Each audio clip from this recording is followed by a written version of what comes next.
Yo, what's up, people? This is S. Foster, and you are tuned into another episode of 28 Minutes or Less, and this is episode 35 of the podcast. Before I get started, man, I just want to send out another thanks to Candace for jumping on the last podcast, episode 34. I really appreciate that, man. It turned out to be a really great episode.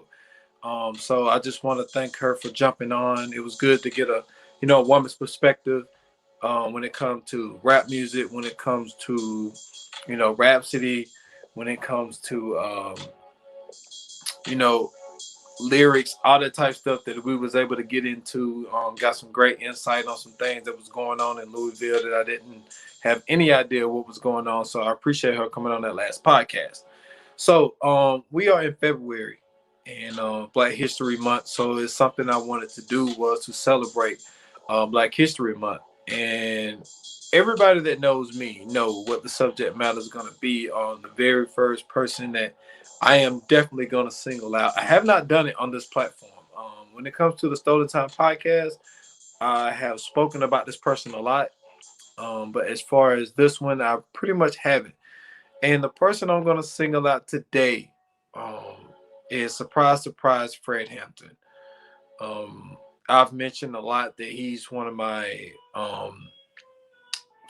favorite, my favorite person in history, really. When I look at some of the things that he's done, just naturally being a leader, he's a very important person, and he only had a reign for 3 years. So it's crazy that he was able to get a lot of the things that he got done just in 3 years. But even before Fred Hampton became the person that not everybody know, but I think that what's going to happen this Friday on February the 12th, it's going to open up a lot of people's eyes. I finally get my Fred Hampton movie, Judas of the Black Messiah, comes out this Friday. And I've been wanting a Fred Hampton movie for a long time. So I'm very, very excited about that. But it's going to be new to some people. I think that some people just really don't know the significance and really know the background story of Fred Hampton. So I think that this movie is really going to highlight it. And if you want to hear more about the movie, please go to Viewers Anonymous. That's one of the movies that we got planned coming up. So be on the lookout for the episode. Viewers Anonymous is on all major platforms. And as far as the visuals, you can get visuals on Scoots Bronson TV. So be on the lookout for the episode that we're going to do there. But if you know S. Foster, especially from the Stolen Time podcast, I've been talking about this dude going on 4 years. So this isn't anything new for me. And I got a book about Fred Hampton. I haven't finished it yet, but it's called From the Bullets to the Ballots. And it's talking about a lot of the things that Fred Hampton was trying to do in even early life. And one of the things that stood out to me about early life was he went to Provisto East High School. And one of the things that he did while he was in high school was he was a part of the student government. I think he was the president of the student government. And there was some racial stuff going on in Chicago, what's new. And so there was some stuff going on with the lunch. And Fred Hampton got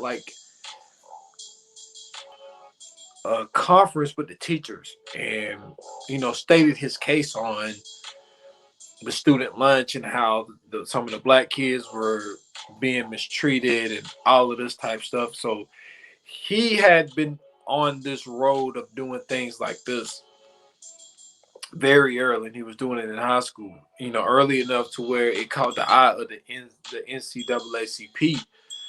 And he was a I forget what the exact title was, but I think it was a a deputy chairman of the youth or something like that.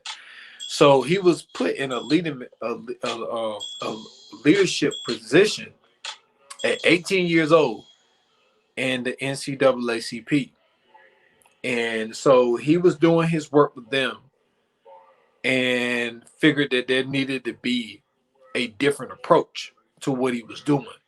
So that took him to the Black Panther Party. And the Black Panther Party has a this aura around them to where they was painted to be like these very bad people. You know, I remember asking an old friend of mine, like, when I say the Black Panthers to you, what's the first thing that come to mind? And they said bad. And I was like, why you think they're bad? And they was just like, well, you know, they carry guns, they attack police and all this type of stuff like that. I said, see, I said, you don't know your history. It's not what happened.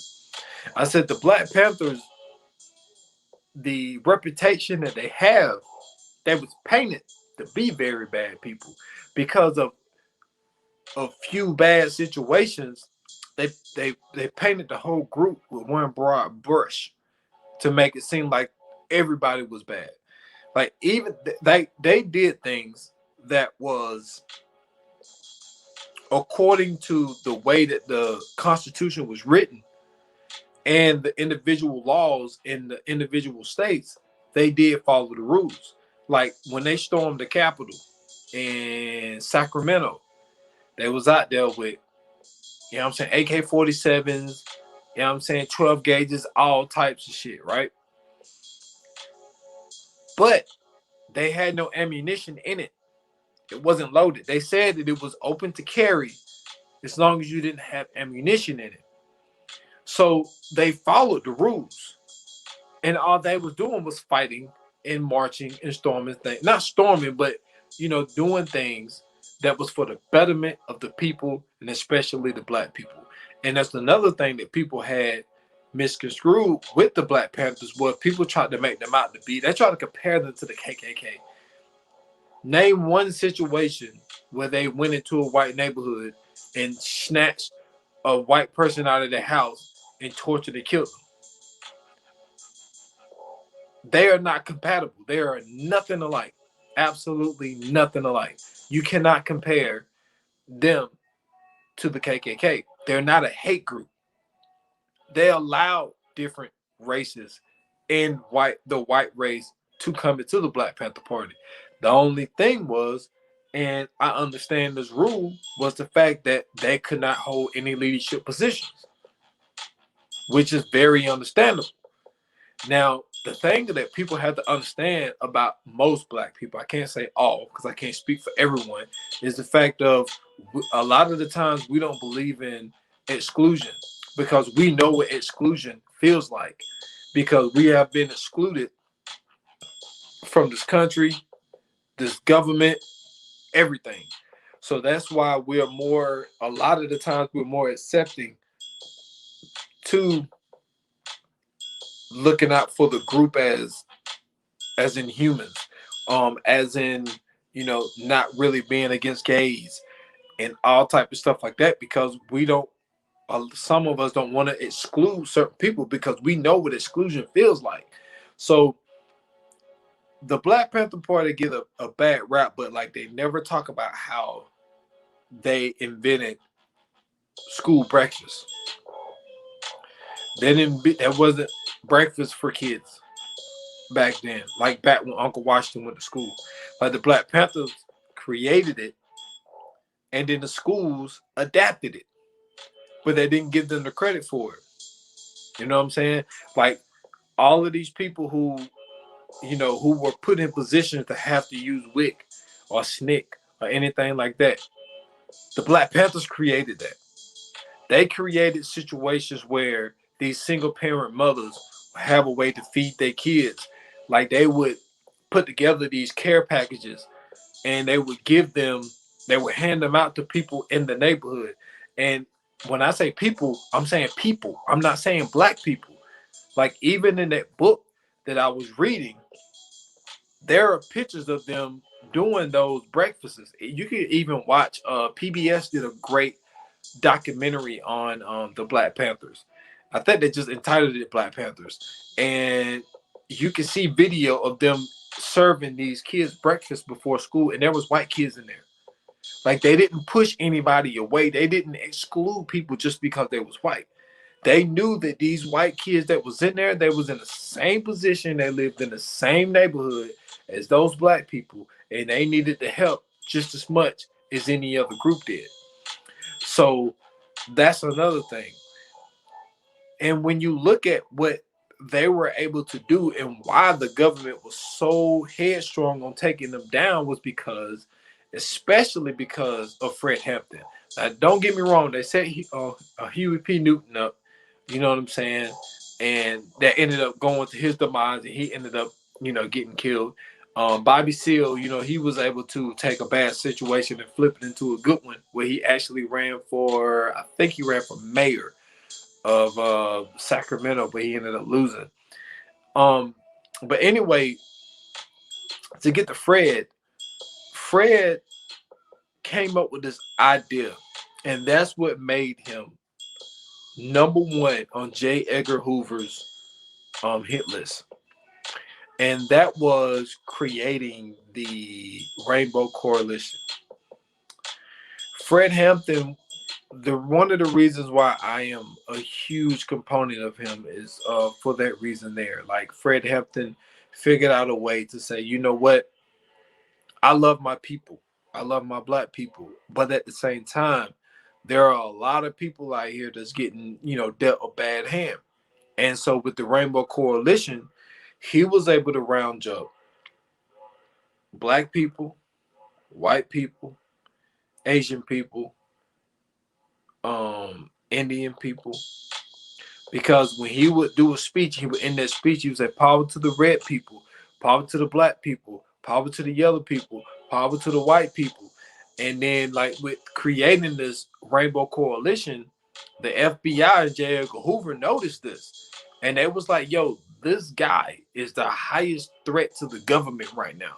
Because if he's able to get all of these people on one page, and that is the same page that we don't want them to be on, we got to take this guy out.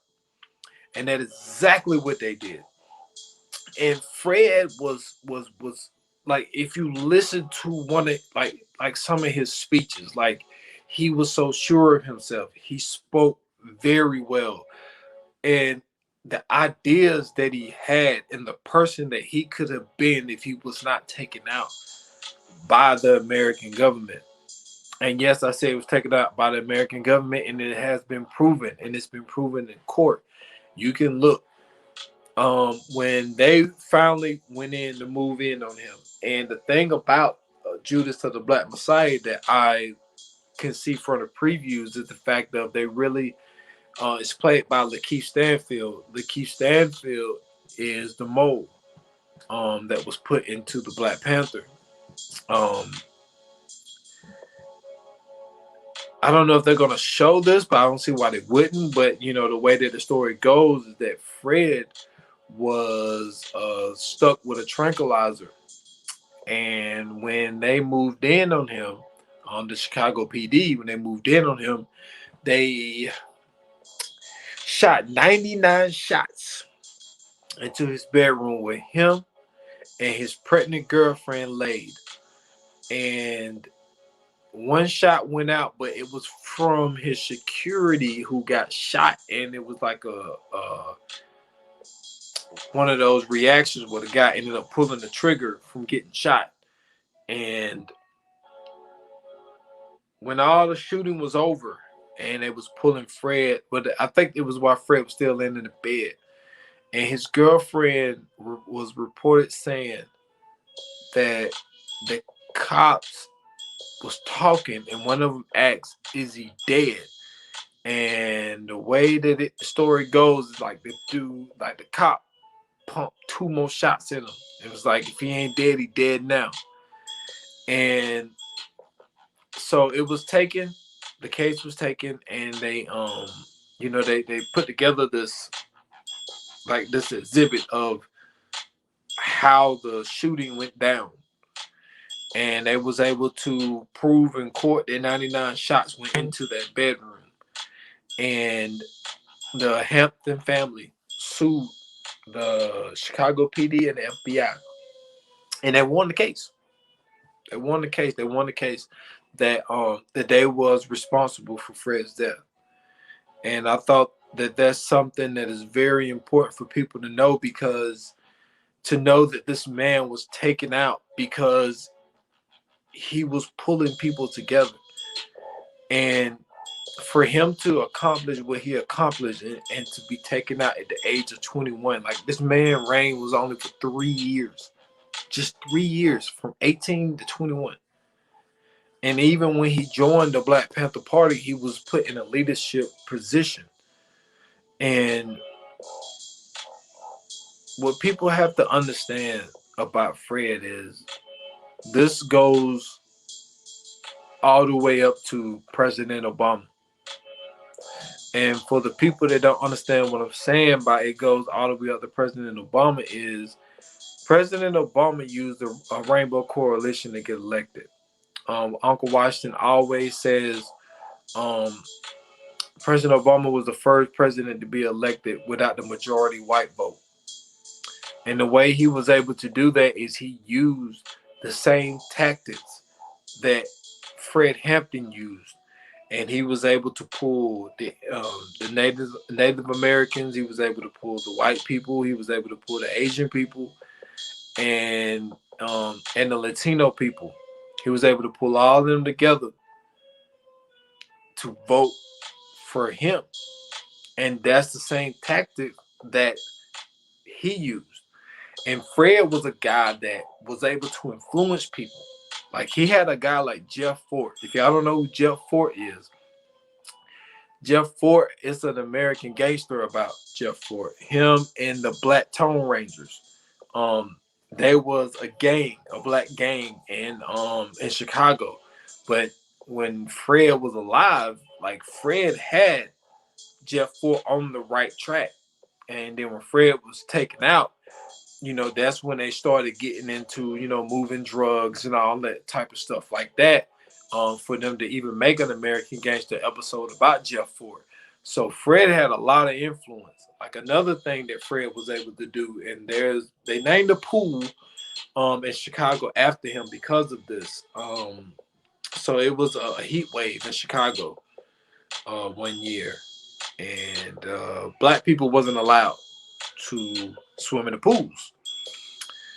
So Fred come up with the idea of turning the fire hydrant, so these black kids in the in the inner city could cool off with this water. So police pull up and they're like, "Yo, you can't have this fire hydrant on. You can't have it open. This is illegal." All this type shit. So Fred is like, "Yo, it's hot. These kids need to cool off, and y'all won't let us swim in the city pool." You know what I'm saying? So from the way the story goes, they ended up letting the kids, keep getting wet or whatever, whatnot. But then soon after, they finally allowed the black kids to actually swim in the same pool as the white kids. Now, this is what you got to remember. Fred Hampton was assassinated on December the 4th, 1969. 69. The Civil Rights Act was signed in 64. And you still got segregation and redlining still going on in 69, which is still kind of going on today, but just in a different form. But that's a totally different thing.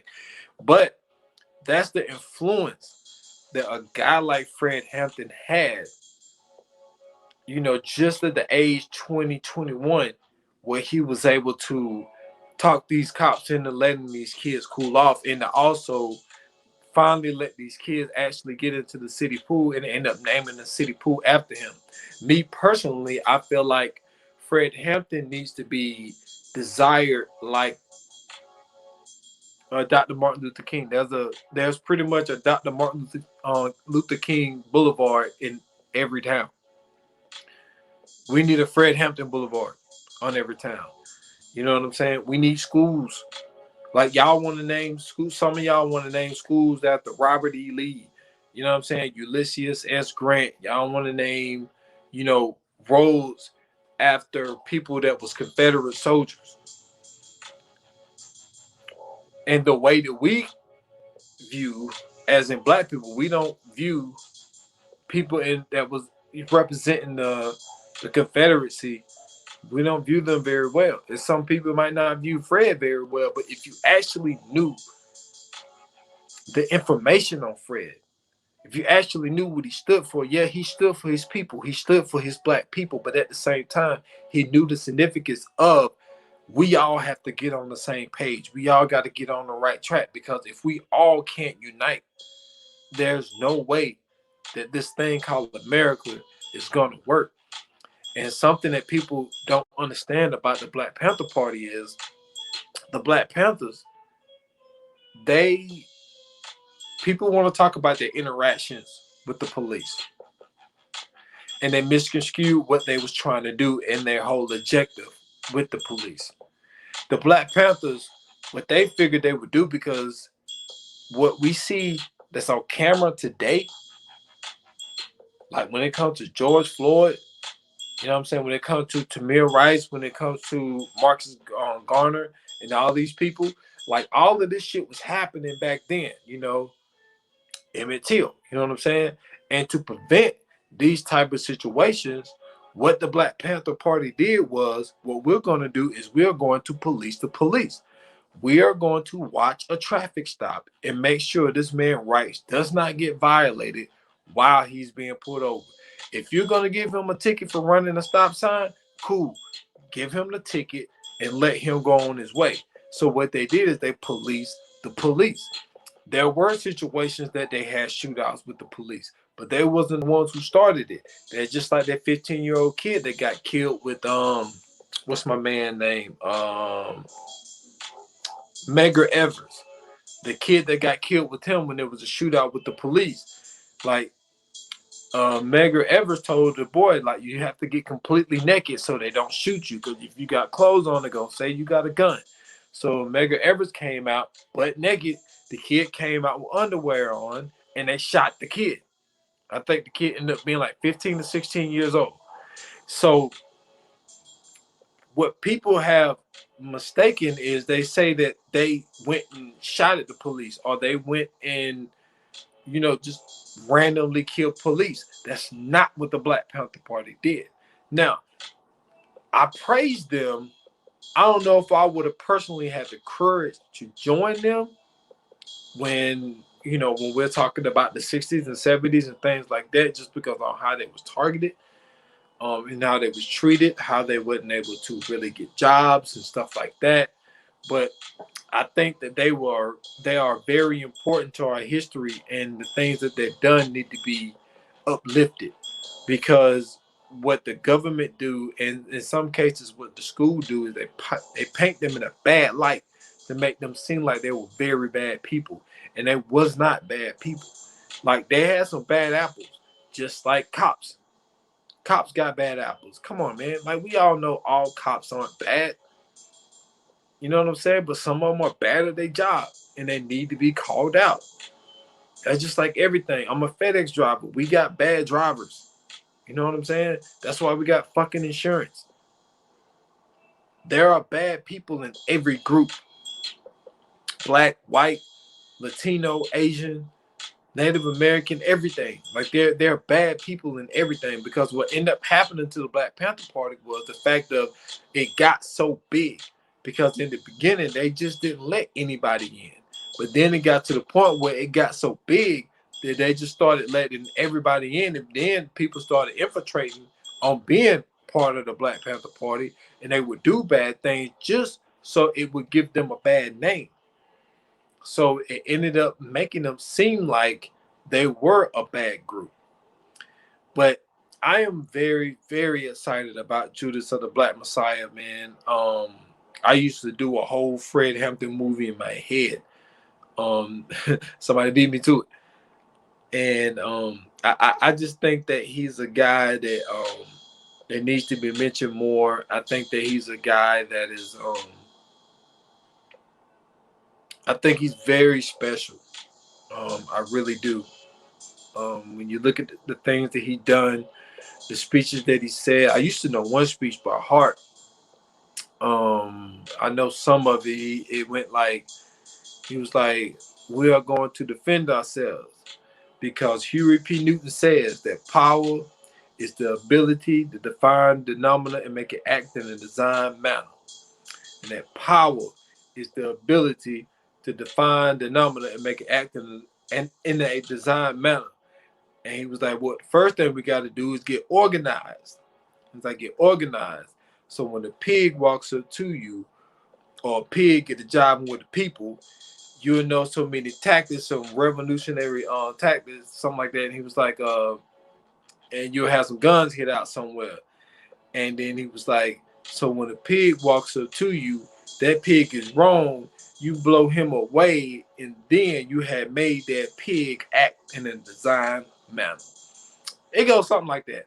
I messed it up a few times, but like this dude, just like the things that he would say and the way that he would say it and the passion that he had such at a young age, and to be able to captivate people and to bring people together is one of the most important things about him. And I think that everybody, please go out and watch this movie, man, Judas of the Black Messiah. And then when you're done watching it, man, there will be a Viewers Anonymous episode coming out soon about that movie. I just want to single this man out on this platform, 28 minutes or less. Like I said before, man, he's my favorite person in history, and I think it's somebody that everyone should try to read up on, because I mean, I didn't do it justice today. I'm just one guy that's just out here podding, and there's a lot more things that you can learn about Fred Hampton. But I like to celebrate people that I love to give their flowers to. So, like I say, man, go out and support the 28 minute. Well, this is the 28 minutes or less podcast, but please support this. Subscribe, review, all that type stuff. Also, man, coming up on a celebration episode. We on the 200th episode of the Stolen Time podcast that's going to be coming out here soon. So please go support the Stolen Time podcast, man. It's going to be a celebration. I got a lot of guests lined up, so it's going to be a treat for the people that really love that podcast. So be on the lookout for the 200th episode of the Stolen Time podcast. I mentioned a few times, shout out to the homie Scoots Bronson. But before Scoots Bronson, man, shout out Uncle Washington, man, my co-host of the Stolen Time podcast. And shout out to Scoots Bronson, the co-host of the Viewers Anonymous podcast. Also, shout out to Casey. He's working on something. He's in the lab. He's cooking some stuff up for me. So hopefully I will be able to reveal some of that stuff soon. So shout out to my guy Casey, man. Also, shout out to Candace. Like I said, jumping on the last episode with me. Shout out to Sinclair. Shout out to Jamar, man. He just put out a great message. He mentioned me. I appreciate the things that he have to say. So shout out to that dude. Shout out to Mark. I appreciate everybody for supporting. Like always, man, I nothing but gratitude. I appreciate anybody who clicks on this podcast and give it a listen, whether you're listening to it or you're watching it. For the people that are listening, if you want to know where to watch it, it's the Stolen Time Podcast Network. That's where you can find the YouTube page for this. So, man, I just really appreciate everybody, man. Honestly, to start on the Stolen Time podcast going on 4 years. When it comes to this podcast, I'm like in the third year of this podcast. I'm in 1 year down for the Viewers Anonymous, and for anybody to take out the time to listen to something that I put together, I truly, truly appreciate it. And until the next time, this was episode 35 of the 28 minutes or less. And I'm out.